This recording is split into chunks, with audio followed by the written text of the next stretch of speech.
introduce me, I'm Zara, and I am one of the seed processing, not seed processing, but one of the process engineers at Seed Processing Holland. And in our team, we are basically mainly focused on the drying systems for design and development. Today I will be talking about the seed drying benefits and different methods for drying, and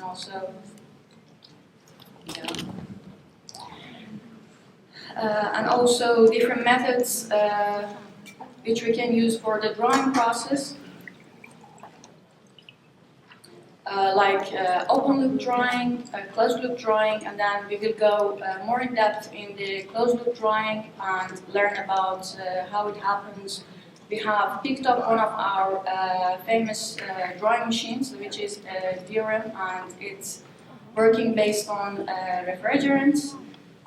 Further, we will see other solutions, other advanced solutions that are also provided by Seed Processing Holland. And at the end, we can have a Q&A. Also, during the presentation, if you have any questions or if you need more explanation, just interrupt and I'll be more than happy to explain. So, first place, why do we dry the seeds? We know that all the beings need humidity to thrive and stay alive. Also, bacteria and fungi, they need humidity to grow. So, in order to prevent the growth of bacteria and fungi within our seeds and prevent the damages, we need to dry the seeds to a certain point to prevent the growth of these organisms. Also, drying, if it happens in the right manner, it can bring up more physiological benefits to the seed. For example, it can bring the seed to dormancy, and we can be benefited from this specification and extend the lifespan of the seed and storage time. And as the seeds which are coming to the drying process step already have been through a lot of different other processing steps in the industry, therefore what we get in the drying step is quite valuable. So we have to take care of the drying process in a way that we can preserve all the qualities and prevent damaging the seeds. So it's important how we are doing the drying process, and we should do the drying process in a quality way. First thing that has to be taken care of is the control of the drying speed. We don't want to expand the drying time too much to give time to the microorganisms to be growing within the seed. We don't want to shorten it a lot to damage the seed construction, basically. Also, we have to reach a right final moisture content, because if we are drying the seed more than necessary, we will damage the seed structure. And if we are not drying it enough, again, we will have extra unneeded moisture in the seed, and during the storage, the seed will be molded and ruined. Also, we have to take care of the temperature limits with which we are drying our seeds within it. If we are using too high temperature for drying our seeds, we will definitely damage the seeds. We will get surface shrinkage, or we will basically damage the structure of the seed. And it will take out all the good qualities and all the beneficial steps that the seed has been through will be for nothing. So first, let's see what is drying. Whatever you see in the nature, what is happening to the water in the cycle, which is that the water on the surface is receiving the thermal energy from the sun, and then it's evaporated, then it's moved to the upper layers by the airflow, and in the colder layers it's condensated, it's basically turns to rain and goes back to the surface. What we are doing in the drying cycles that we use in the drying process is quite the same. So first we have the water which is extracted from the seed by the thermal energy that we are putting into the drying system, and this moist hot air that is going through the seed is going to a condenser. The moisture within the seed is condensated, is extracted, and it's taken out from the system, and then the airflow is going through the cycle again and again.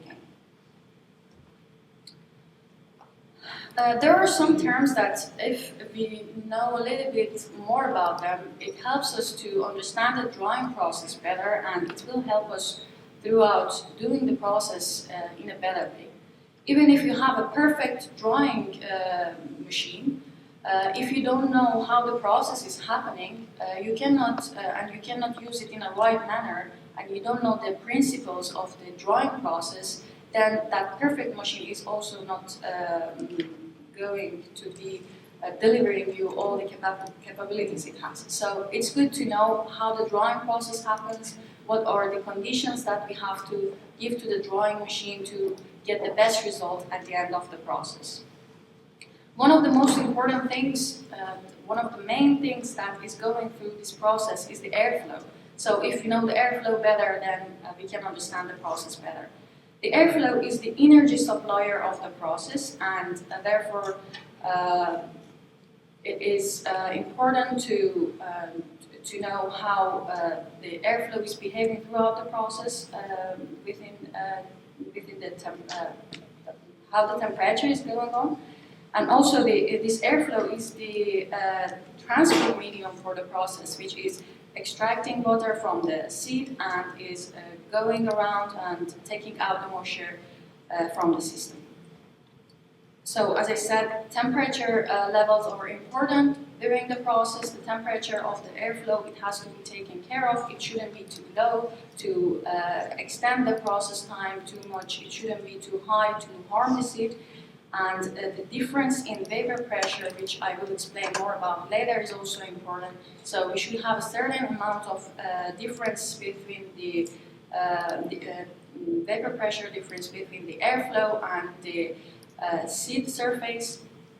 Also, the air velocity is important because, as I said, the flow is a transporter of the moisture out of the system. So if the velocity is not high enough, then it's not capable of taking out the moisture from the system. And if it's too high, probably it's going to shorten the drying time somehow, and it could be also affecting the process in a bad way. And also the surface of the moisture exchange is important in this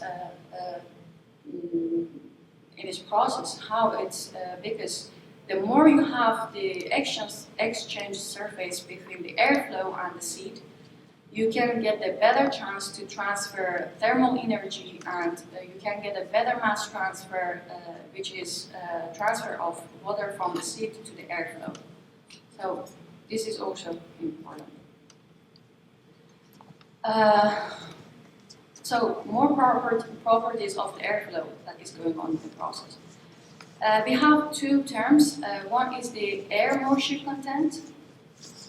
The air moisture content comes in two definitions. One is the absolute humidity of the airflow, and the other one is the relative humidity of airflow. If you have 1 kilogram of air at any temperature, this air is capable of holding in a certain amount of water. So this certain amount of water in 1 kilogram of air at any temperature is called the absolute humidity of the flow of the air. This term of absolute humidity is independent from the temperature. For example, if you have 1 kilogram of airflow, which is containing 2 grams of water, and you don't have any transfer between the airflow and your seed, these 2 grams will stay 2 grams, either the temperature goes high or down, and this mass is staying the same as law of mass and energy balance. The temperature dependent term on the other side is the relative humidity. For example, if the same amount of moisture that you have in the air, which was 2 grams, and you increase the temperature or decrease the temperature, the relative humidity will be changed. Why? Because this relative humidity is the amount of vapor that you have, the maximum amount of vapor that you can have in your airflow divided. Is the amount of water that you have in the airflow divided by the maximum amount of water that the airflow can hold. This maximum amount of water that air can hold is varying with the temperature. So the higher is the temperature of the airflow, then you can have more moisture added to the airflow. For example, in this graph, you can see that.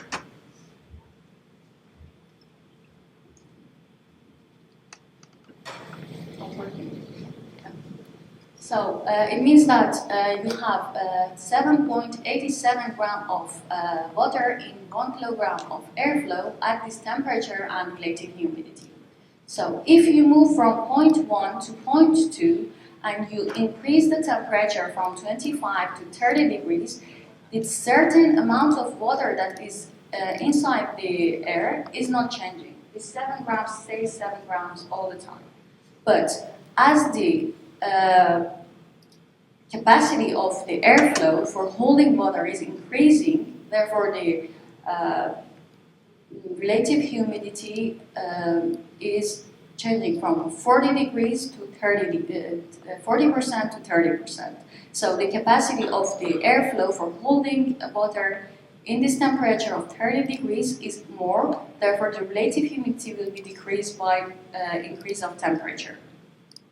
But absolute moisture content of the air will always stay the same unless we have extraction or absorption of water to the flow. From point 2 to 3, you will see that you have same enthalpy in the airflow, and within an adiabatic process you will get some moisture absorption to the airflow. When the absolute moisture is increased, even the temperature is same as point 1, is 25 degrees, the relative humidity will be increased also. So with the same saturation point, now you have more moisture in the airflow, therefore the relative humidity is increased. Now let's learn a little bit about vapor pressure. So when you have a certain amount of water in a closed container, this container is all the time is having mass transfer with the airflow around it. And water will be evaporated at any temperature. So let's consider a starting point for that. Here you just fill in your container and the water will start evaporating within the air that is above. Then at some point the amount of evaporation is high, but we also have some water molecules that are at the same time going back to the water which is in the container. For example, consider that we are at temperature 25 degrees and the relative humidity wants to be like 30%. So if the saturation point, if you consider the saturation point at 25 degrees, then this air above the water has a certain amount of capacity to hold in water. When we reach that point, water will be in equilibrium with the air around it. So the amount of molecules that are evaporating are equal to the amount of molecules that are condensating back into the water. This is the definition for the vapor pressure.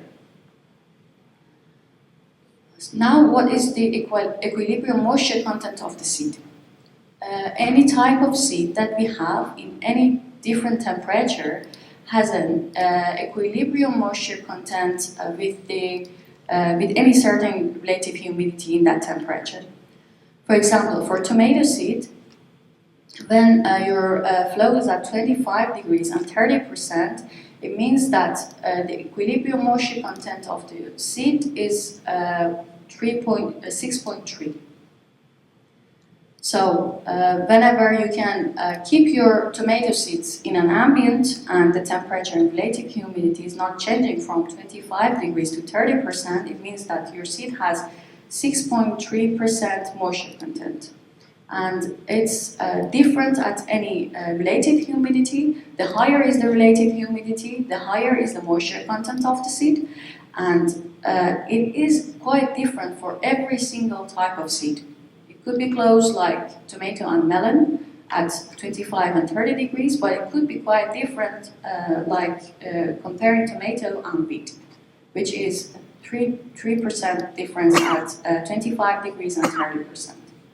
So it is quite important to consider that any type of seed that we are drying, it should be happening in a specific kind of condition, because seed specifications are different from each other.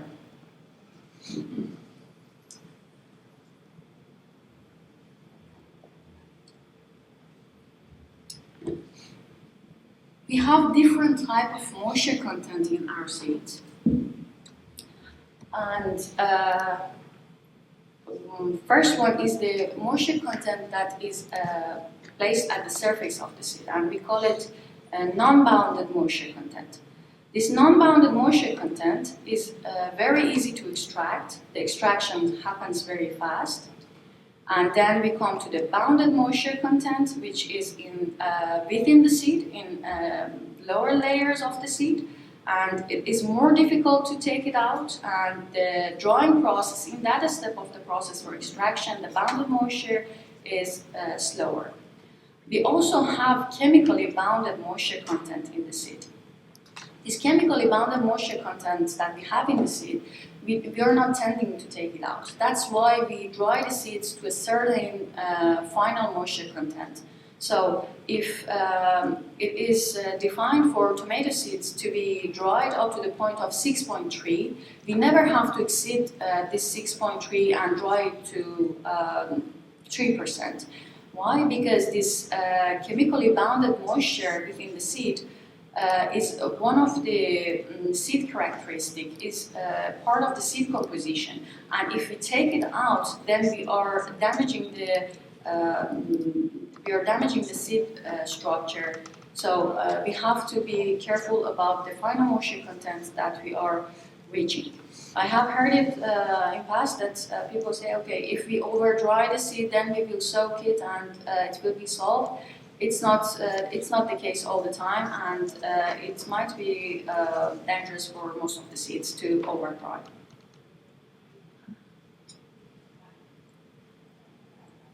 So how does the extraction of any of this kind of moisture is happening within the seed?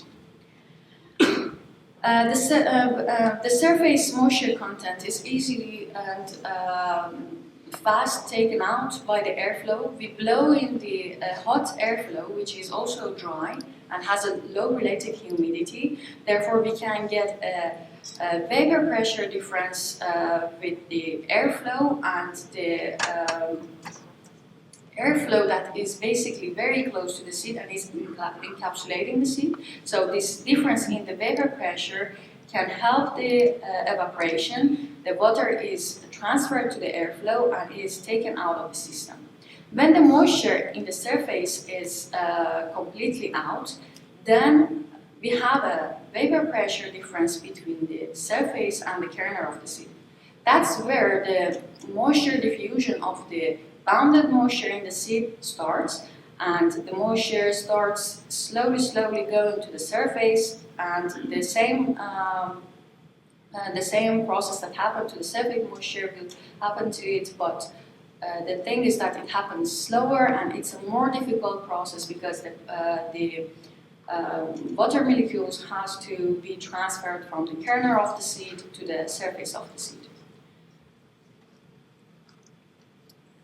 What is happening in every single drying process for different type of seed is definitely different from each other. But they are all following a certain pattern. And if we just give it a general pattern for all the seeds with no numbers, of course, if we put numbers on this graph, then it will be specified for a single type of seed. So there are no numbers, but just the pattern is going to be the same for every seed drying process that you go to. So you can see the moisture content of the seed and the drying time here on the graph. From point A to B, let's consider that we are just preparing our machine to provide the favorable condition. So from point A to B, that for example the temperature is increasing, the relative humidity is decreasing, we will have some extraction, but it's not like a big part of the drying process. From point B to C, where the conditions are favorable, then the main extraction is happening, like up to 60% of the extraction is happening in this stage, because it's surface moisture and it's easy to take out, and it has a constant drying rate, as you see from point B to C. When all the moisture from the surface is completely extracted, we come to the moisture within the seed, which is starting from point C. You see that the slope is becoming less steep, and then the drying process happens in a lower rate. Also, it's a slow process, and we have to wait for the moisture diffusion within the seed. When we get to the point D, we are very close to the equilibrium point, and after a while we will be certainly reaching the equilibrium moisture content of the seed which we desire. Let's explain a little bit about open loop drying. So if you're drying in an open loop, then it could be just using the ambient air and sun, it could be ventilation based, and it could be ventilation and heating. Any of this process is called open loop drying, and this process is totally dependent on the climate conditions, and from the productivity perspective of the end product, it's not sustainable at all. And you have no control over your drying process, so it's not reliable. And also, if you are using fossil fuels for the heating part of the process, if there is any heating, then it's not sustainable at all, because you are drying your seeds in low temperatures, and using fossil fuel is nonsense.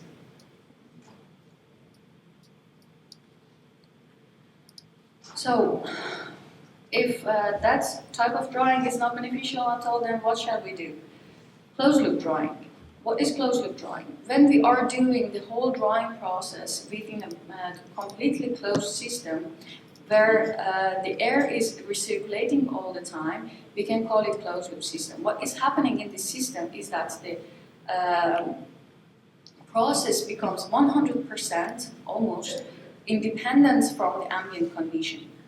And also, you can have an excellent control over your process, because you can define for the system what temperatures you want to do the process in, what relative humidities you want during the process, what are the endpoints that you want to reach. So basically, it can provide you a situation where you will define a final moisture content and relative humidity for the system, and you will easily reach your final equilibrium moisture content in the seed without any interruption. Also, another specification of this process is that it can be run. It can be run on sustainable heat pumps. It could be refrigerant-based heat pump. It could be water-based heat pump. And this refrigeration cycle is present in both of them, and it's a very efficient energy cycle which you can modify from. Also, when we are drying seeds in a closed loop, the evaporation of the seed is a process that is providing some sensible heat. And as we are recirculating this airflow within the system, we're driving this sensible heat that is released into the system. So it makes it magically more efficient. This drying machine is one of the most, I don't know how to call it, but one of the most famous drying machines that SPH has. It works based on a closed loop, and the heat pump is refrigerant-based 100%. And let's learn more about it, and I will explain everything there. After seed extraction, disinfecting, priming, or other wet processes, the drying of your valuable seeds can start.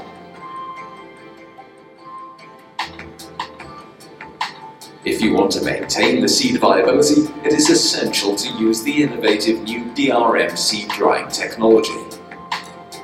The DRM seed dryer has automated drying protocols independent of any ambient climate condition and real-time monitoring. Dehumidified air is blown through the seeds, which are rotated in drums during the process to obtain a uniform drying process. In a recirculating process, dry air is blowing through the seeds, taking up water vapor, passing a dust filter. In the technical unit, air is cooled down, water extracted, reheated, and returned again to the seeds, all by using sustainable heat pump technology. Independent of any ambient weather condition, your seeds will be dried safely, exactly according to your drying protocols. The whole process can be monitored and logged. It tells you exactly when the seeds are dry.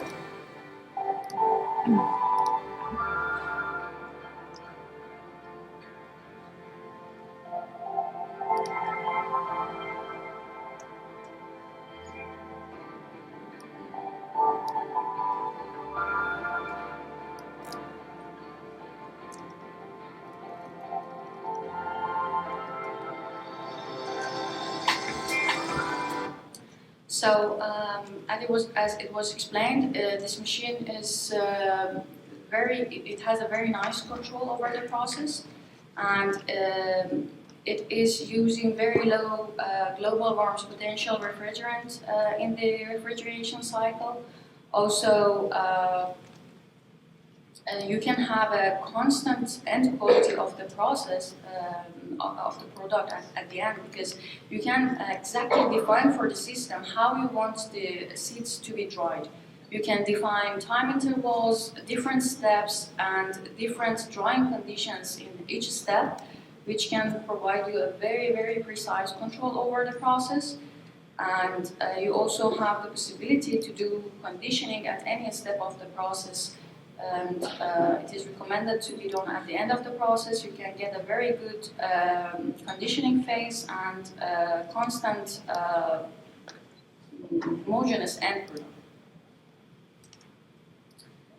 So now I want to go a little bit more in depth and see what is happening in this specific DRM system during the drying process.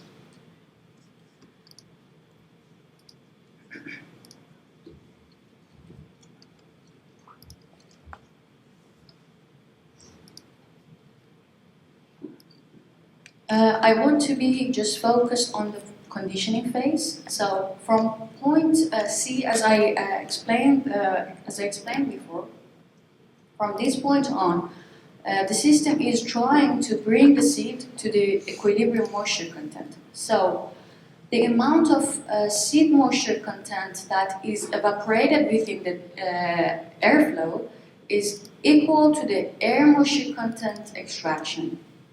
So, for example, if the system is tending to keep the temperature at 25 degrees and 30%, there is a very, very small amount of extraction happening, and that small extraction that is going out of the system and the water is extracted from the seeds is also extracted from the airflow before coming back to the system. So the amount of seed moisture evaporation is equal to the air moisture extraction. This is where the diffusion phase is happening. It's slow and it takes most time of the process in the drying process. And at point D, you get very close to the equilibrium point, and at point E, you are certainly reaching the equilibrium point.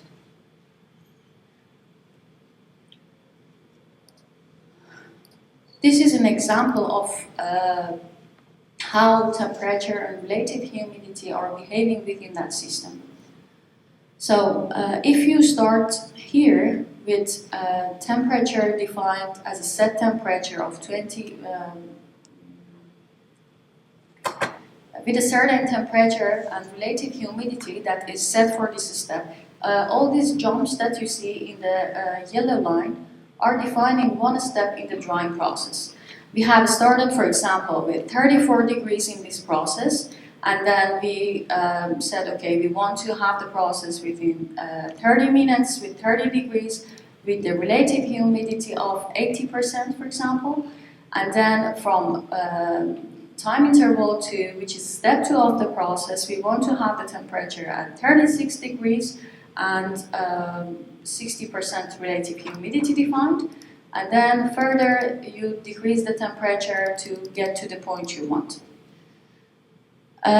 From starting point here, where the moisture extraction is the difference between the relative humidity of the airflow out of the system and relative humidity of the airflow which is injected to the system, this difference shows that we have a huge extraction during the first steps of the process, where the main extraction is happening. So up to 60% of the extraction happens during the first steps of the process.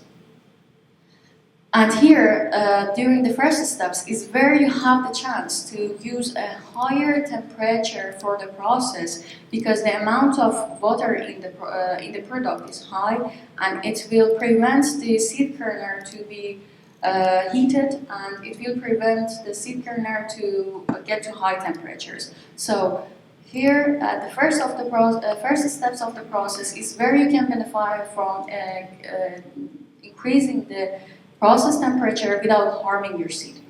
But the further we go, when the main extraction happens and the seed is more dry, and we get to the moisture to the kernel of the seed, we will decrease the temperature, and the amount of extraction, which is the difference between these two dark blue and light blue line, is very, very small, but still extraction is happening. And we have to complete this step to the point that this difference becomes zero, system is stable. For example, if you have defined your equilibrium point at 25 degrees and 28 degrees and 25%, then you have to give the time to the system to reach the equilibrium point, because yet if the temperature and relative humidity is staying around the same, but extraction is happening very, very slowly and in a very, very small quantities. So you should know your seed, and you have to give it enough time to get the seed to a stable point where the equilibrium moisture content is reached.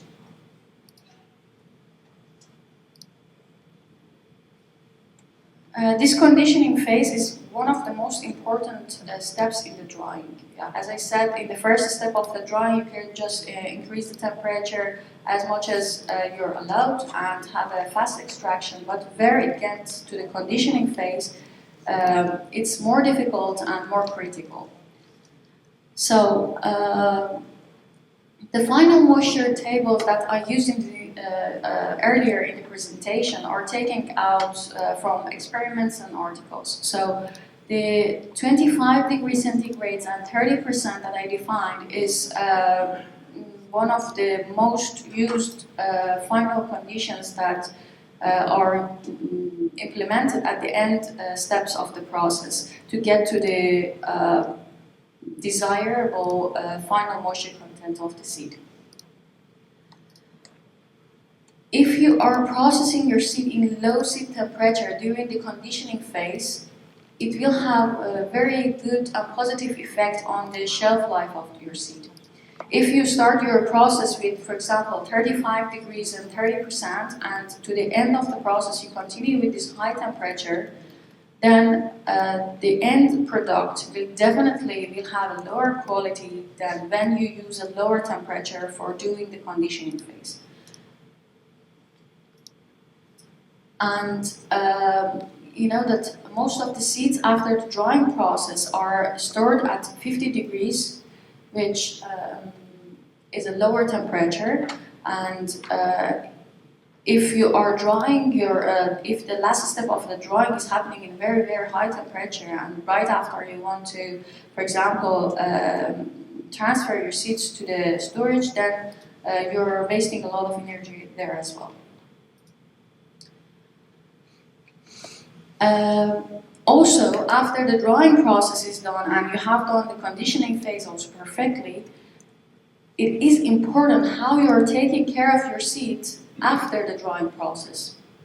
If the dried seed is exposed to higher relative humidities than what it should be, then you have the risk of reabsorption. And if the seeds are cooled down, they shouldn't be exposed to higher temperatures, because you will have condensation on the seed also. Also, where you are treating your seed afterwards, for example, you need to keep your seed in the ambient to do measurements, and then you want to transfer it to the storage. You have to prevent the seed to be exposed to higher temperature or higher relative humidities to prevent the condensation and reabsorption. So it is important that your drying machine is placed in an ambient that has a favorable condition for the seed after it's been dried. Therefore, it's really important that you use an air-conditioned room where you are placing your drying machines.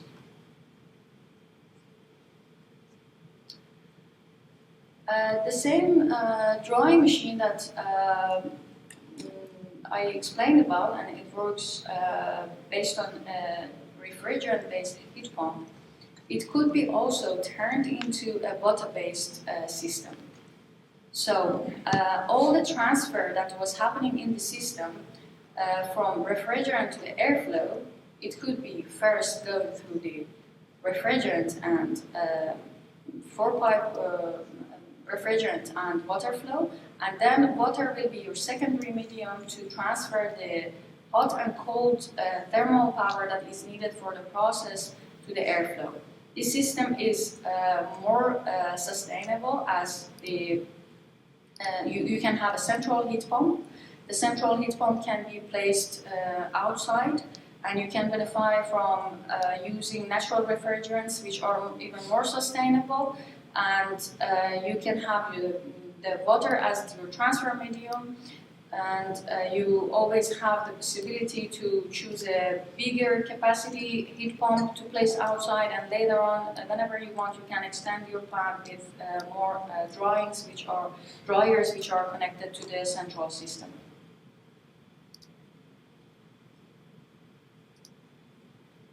This is also another example of our advanced and sustainable solutions, which you can see.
So what you saw in the movie was the same system.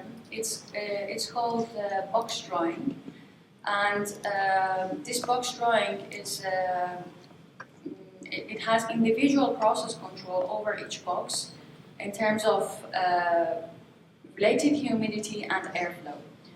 The whole room is controlled at the same temperature for the drying, but you can have control over each box for the drying. So it's possible to have different seed types in each box, and it could be drying tomato seed in one box, and maybe it was not the best example, but you could be drying, for example, watermelon seeds in one box and cucumber seed in another box.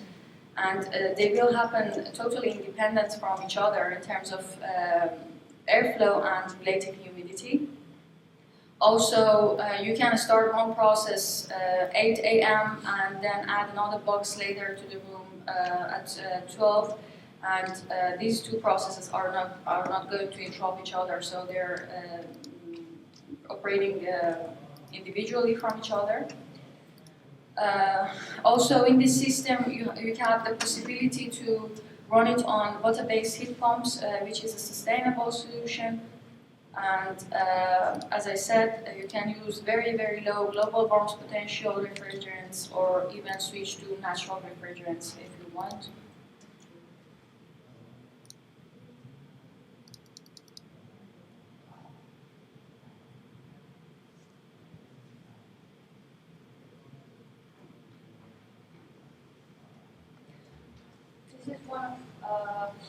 This is one of our latest developments at Seed Process in Holland. As you see, these are drying cabinets that are coming with multiple box layers in each cabinet. They could be stacked on each other, and they can be running on water-based heat pumps.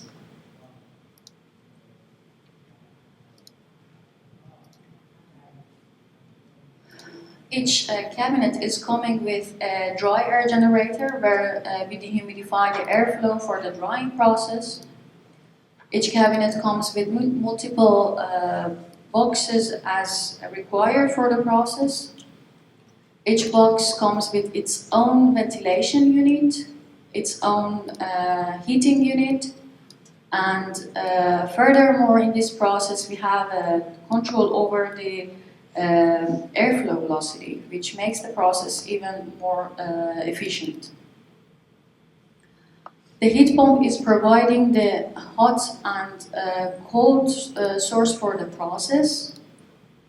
The airflow is going through the heater, heated up, and goes through the box, takes out the moisture, it goes through a filter. We have a filter for each level.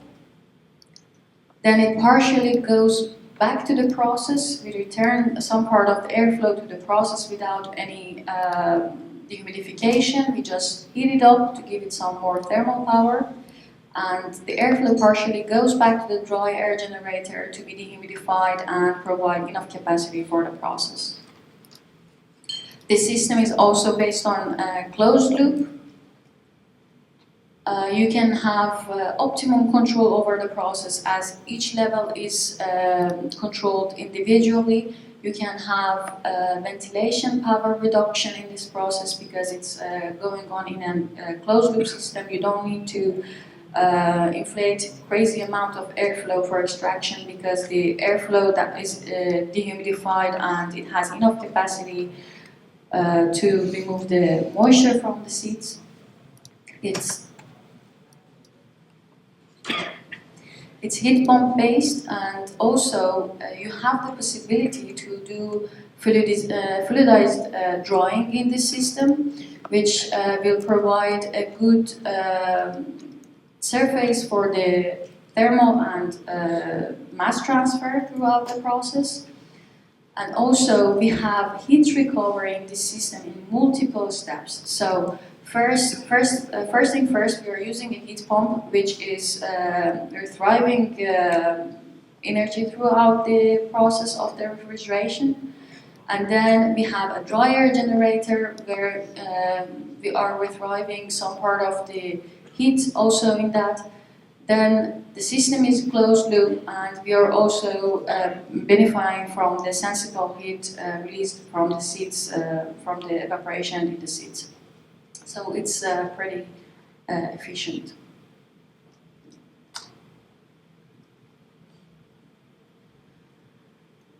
Here are different examples of the drying solutions that we have at SPH, and all these systems work in closed loop.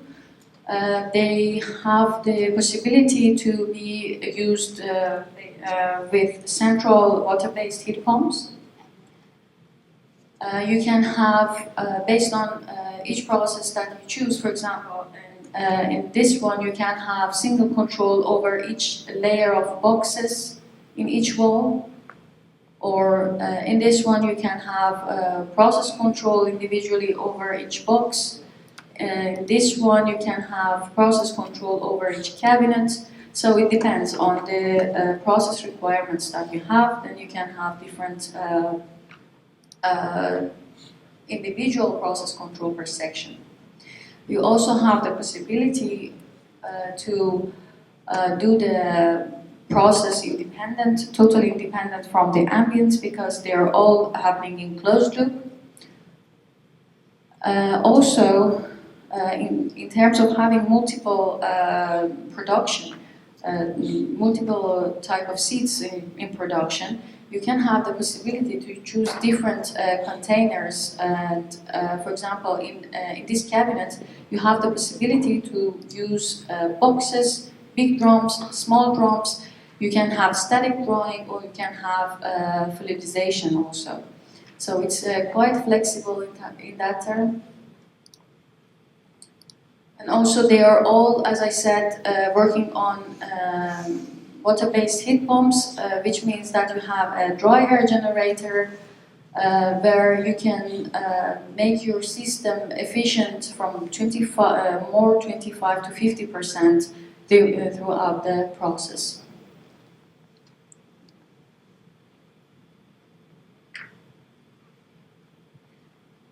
This is an example of a big dry air generator, how it looks like.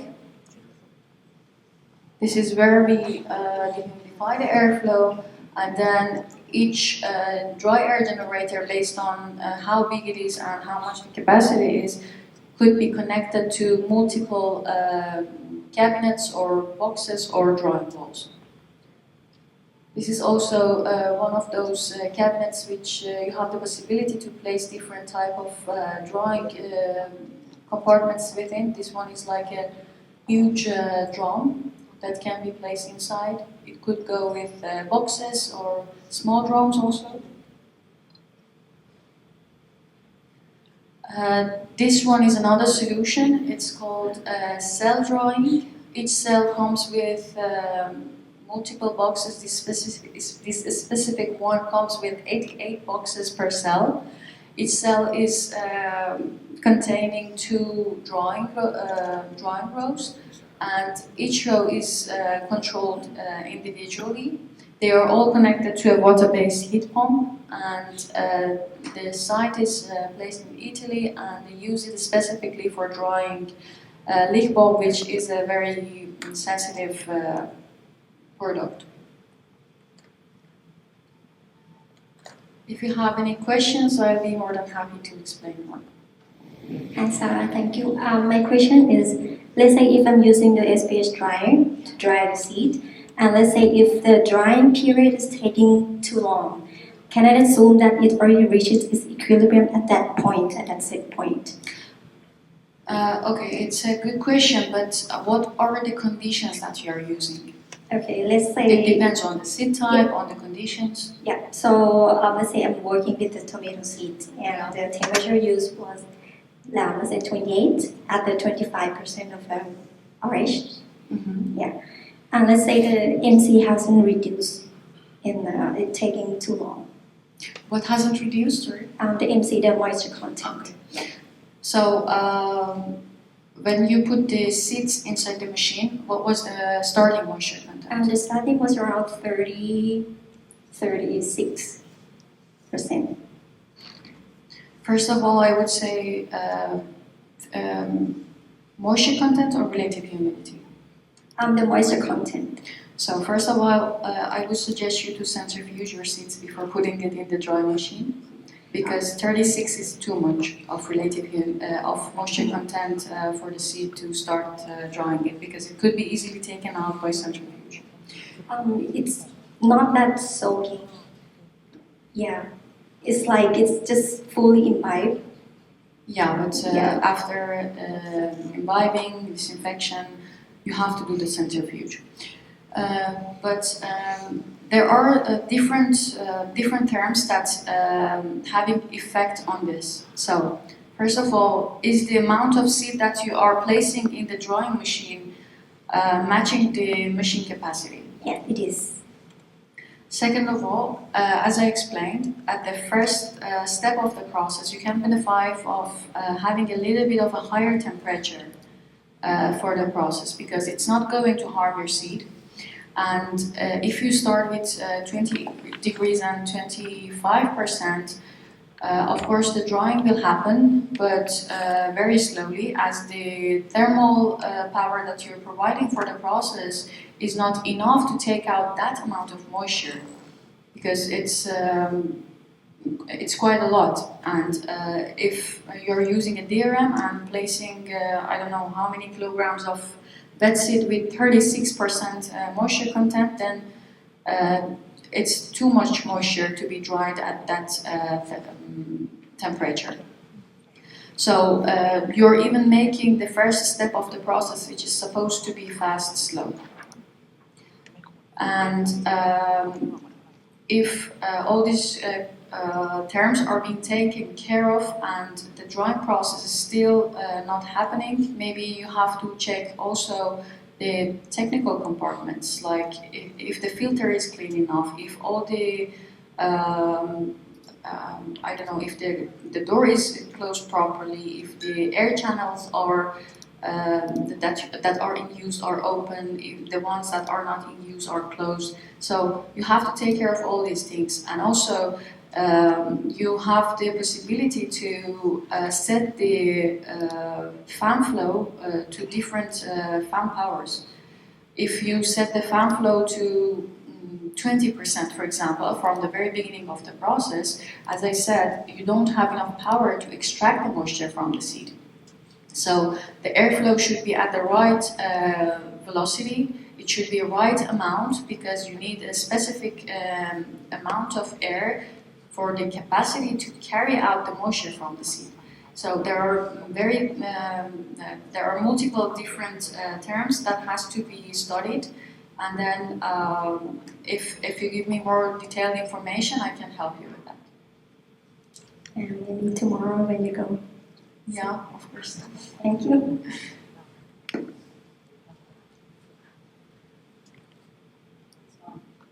Anybody else who want to ask something? Yes? How many degree to dry the seed? Maximum and minimum Degree of what? Sorry. temperature. Temperature. So I would say mainly not going any temperature above like 38 to 40 degrees for the seed. Like if you go above, then you will more probably damage the seed. So if you can stick within the maximum 38 degrees for drying any type of seed, then the quality will stay higher. Maybe you can dry your seed at 45 degrees, but the end product is not the same quality as if you dry it at 35 degrees. So you have to see what you are sacrificing for what. If you want to get a fast drying and you want to choose to dry at 45 degrees, but then at the end you won't have a good quality product. So also the minimum temperature, it depends on how much water you are extracting from the seed. So the thermal power that is given to the system, it's shown in the temperature, right? So the temperature should be just high enough to extract that moisture from the seed. it depends on the amount of moisture you want to extract, and it depends what kind of moisture you want to extract from the seed. If you want to just extract the moisture from the kernel, as I said in the last steps, 25 degrees and 30% would work perfectly. And the thermal power is just good enough, you will get a good rate of drying. But if you're at the very first steps of the process, depending on your seed sensitivity, I would say do it anywhere between 30 to 35 degrees. Okay, thank you. Anybody else? It's relatively quiet if I compare it with India, where we had almost half an hour discussion after this presentation. So don't be shy. If you have any questions, you can.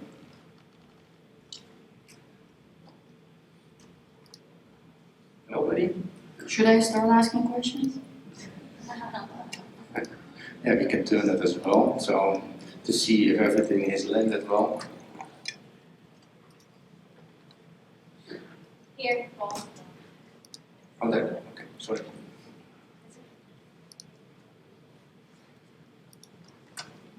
I think everyone know the high moisture content is will be affect to the seed quality. But my question is, how many the moisture contents to be the minimum to be set for the seed processing?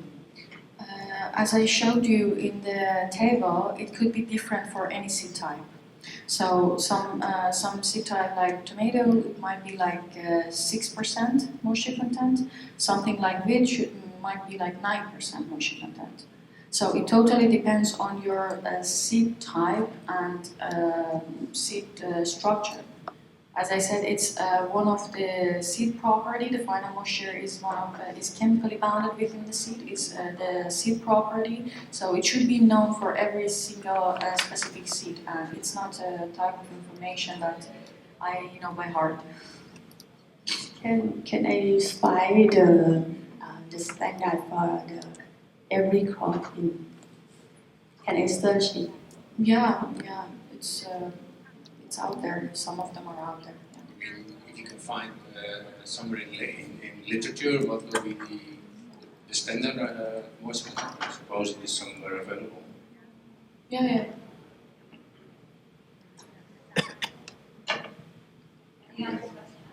Anybody more?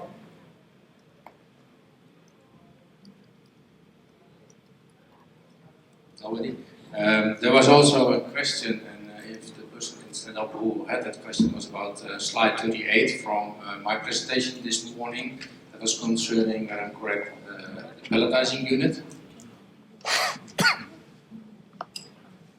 Is he in the room or not? Huh?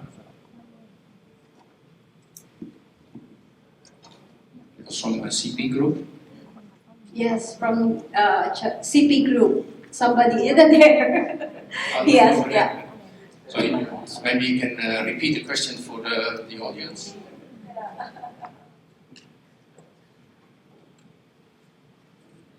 You can do it in Thai and they will translate. โอเค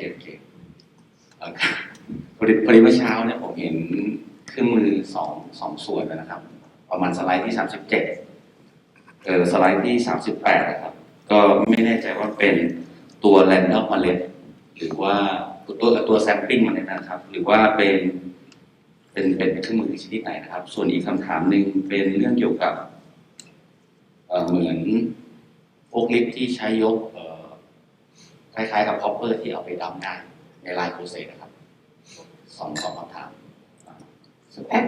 Actually, the question is from the previous session, slide number 38 or 37, right? Slide 38 was concerning pelletizing, but I understand no Thai. I think you're talking about a box turner, box tipper, and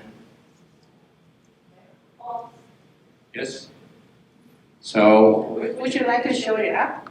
I can show it up, yes. This one you were talking about. This was the pelletizing, the coating unit, where we also have the box tipper. Yes? Yes. Okay. So what is the question? Or you just want to see the movie again?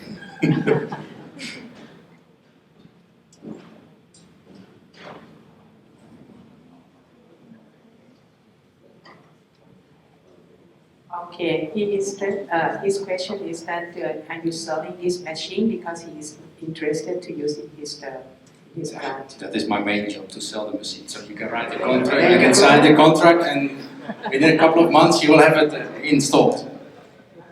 You got your customer. Now this is, let's say, a system which is open, but there is also a system where you have a lot of dust. We have also that quick closing door in front of it to avoid that before tumbling. It is closed so that you get also no dust in your building. And all the, especially when you work with material that has to be trashed, there is a lot of dust material inside. Then before we tumble, we close. Destruction is started, and then we tumble. And then we bring it back. And even, there's a possibility to clean the boxes. So that when it is empty, or when it gets returned, it's cleaned as well. So there are no seeds anymore in the box itself. Of course, you have to visually inspect it. But so it depends a little bit how far you want to go with automatization. Basically, or more advanced. All right. Anybody else? Even Sarah, she's still in the room, so don't be hesitating to ask her something. Maybe during lunch, you're also welcome to ask questions, or later on during the day. Please feel free. Okay. This is a sample taker. During the process of when it comes out of the machines, there is a belt going, and he's taking a sample continuously samples from the process in order to analyze if everything went well during the process. Okay.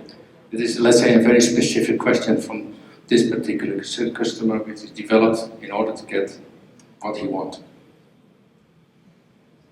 To control finally your quality. Okay? So if there are any people who are afraid to talk in English, please do it in Thai and we get the translation so that we can also give you the right answers.